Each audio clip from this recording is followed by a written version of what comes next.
कालवे काढून विविध प्रकारे करून घेतो. म्हणजेच नदीचा नैसर्गिक अधोगतीला यम नियमाचा अडसर घालून त्याला सत्प्रवृत्ती करतो. तसेच माणसाचे आहे.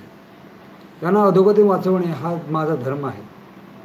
त्यानुसार आवश्यक ती यम नियमाची बाधा बांधणे, त्यांच्याकडून जास्तीत जास्त करून घेणे, प्रेरणा देणे हे माझे काम आहे आणि तेच मी करत आहे. खरे ना? खरे. स्वामींनी सांगितलं ॲनॉलॉजी रूपक इतकी फिट बसत होती की त्याला तोंड नाही. याला पूरक अशा पौराणिक कथा स्त्रीने सांगितल्या. मनात डाचणारी एक शंका अनायासे दूर झाली. अविचल श्रद्धेने माणसाच्या हातून हे अशा अतर्क्य गोष्टी घडतात हे स्वामी सांगत होते. त्याच सुमाराला एक मुलाला घेऊन एक गृहस्थ आले. चेहरा केवलपणा, अगतिकपणा भाव. त्याची हकीकत सांगितली ती अशी. बरोबरला त्याचा मुलगा त्याच्या मेंदू ट्यूमर झाला होता. 2 वेळा ऑपरेशन झाले. त्यावेळी बरेही वाटले. त्यावेळी डॉक्टर म्हणाले होते की आता ऑपरेशन करायची वेळ आली तर फारशी आशा नाही आणि आता परत 33 पूर्वीसारखे त्रास सुरू झाला आहे. शिवस्वामींनी त्यानं अंगारा प्रसाद दिला. काही निष्ठापूर्वक काढण्यास सांगितले. खात्री निघून येईल असा दिलासा दिला. त्याचे समाधान करून पाठवले. सुमारे 2 महिने ते परत आले. त्रास कमी झाला आहे. आता ऑपरेशनची गरज पडेल असे वाटत नाही असे डॉक्टर म्हणत होते वगैरे सांगून झाले. त्यावेळी स्त्रीने सांगितले की काळजी करू नका, मुलगा खात्रीने बरा होईल, ऑपरेशनची वेळ येणार नाही. पुढे तो मुलगा बरा झाला. त्याला बँकेत नोकरी मिळाली. आता लग्न वगैरे होऊन सर्व ठीक आहे. या संबंधी बोलताना स्वामी म्हणाले या केसमध्ये मला शक्ती खर्च करावी लागली नाही असे नाही, पण गुण आला तो मात्र त्या दृढ श्रद्धेने, जबरदस्त इच्छाशक्तीने. लक्षात ठेवा, बघा पटलं तर बऱ्याचशा गोष्टी अशा असतात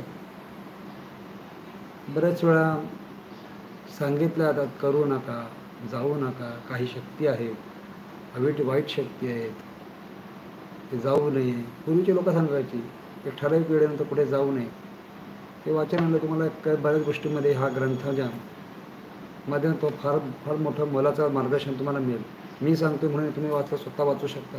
श्री शिवानंद सरस्वती, कृष्णभाऊ टेंबे यांचे समग्र चरित्र पुस्तक स्वतः वाचा. उत्कृष्ट उदाहरणं आहेत, चांगले.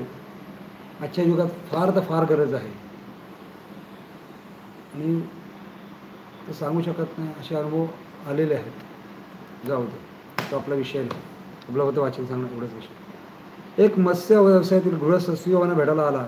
लोकांना स्मगलर म्हणून त्याच्याविषयी बोलावं होता. हा गृहस्थ सदन 150-200 कुटुंबाचा पोशिंदा होता. तो एकदा मालासह पकडला गेला. त्यानंतर श्रीकडे आला. सर्व ऐकून झाल्यावर स्वामी म्हणाले कोणतेही बेकायदेशीर काम करू नये. प्रत्यक्षसुद्धा असोजना तू ज्या लोकांना देव मानतोस त्यांच्याकडून तुला निदान 3 वेळा तरी मिळाल्या होत्या, मग का थांबले नाहीस? त्यावर तो म्हणाला थांबणे प्राणाला मुकणे होते, धनाच्या पैशाच्या लोभान नाही. याकरता मी थांबूच शकत नाही. न्यायालयाने सर्व चालू ठेवावे लागले. स्वामी म्हणाले त्या कामात पूर्वीपासारखे तुझे लक्ष नव्हते म्हणूनच ही वेळ आली आहे. नंतर म्हणाले ठीक आहे, तू स्वतः सत्प्रवृत्त आहेस, अनेकांचा पोशिंदा आहेस, लोकांना अडीअडचणीच्या वेळी उपयोग पाडण्यास पैसेवाला आहेस, म्हणून पैशाच्या बळावर तू स्वतः यातून शिक्षा न होता सुटशील. 2 सहकार्याने शिक्षा होईल, अर्धाधिक माल जप्त होईल किंवा तुला मिळणार नाही. केस बरीच वर्ष चालेल. तोपर्यंत नंतर सहकार्यांना जगण्यापुरता व्यवसाय दे, त्यांना टाकू नको. इतर नवे उद्योग उभे कर. तुला शक्य आहे सर्वांना सामावून घे. सर्व ठीक होईल. त्यामुळे 3 वर्षांनी ती केस संपली. निकाल लागण्यापूर्वी एक वकील महाशय श्रीकडे आले होते. त्यावेळी गप्पा गोष्टी कर वरील विषय निघाला. ती केस त्यांना पाहिलेली होती. त्यांच्यामध्ये सर्व माल जप्त होऊन निदान 10 वर्ष तरी शिक्षा होईल. पण प्रत्यक्ष मात्र स्वामींनी सांगितले होते तसेच झाले. हे भविष्य होते व ते हिने वाचून दाखवले होते. पण अनेकांना सज्जन पोशिंदा एक चुकीच्या जीवनातून उठू नये म्हणून स्वामींनी काही रद्दबदली केली होती हे मात्र समजले नाही. त्यांच्याकडे स्त्रींचे रुद्राक्ष मागितले होते. त्यांनीही न चुकता पोचित. 123 पान. पांगरे येथे मोठ्या प्रमाणावर होणारे महोत्सवपण केवळ वैषम्यपोटी श्रीरामाची वाढतं महत्त्व सहन न होणारे देखील काही लोक होते.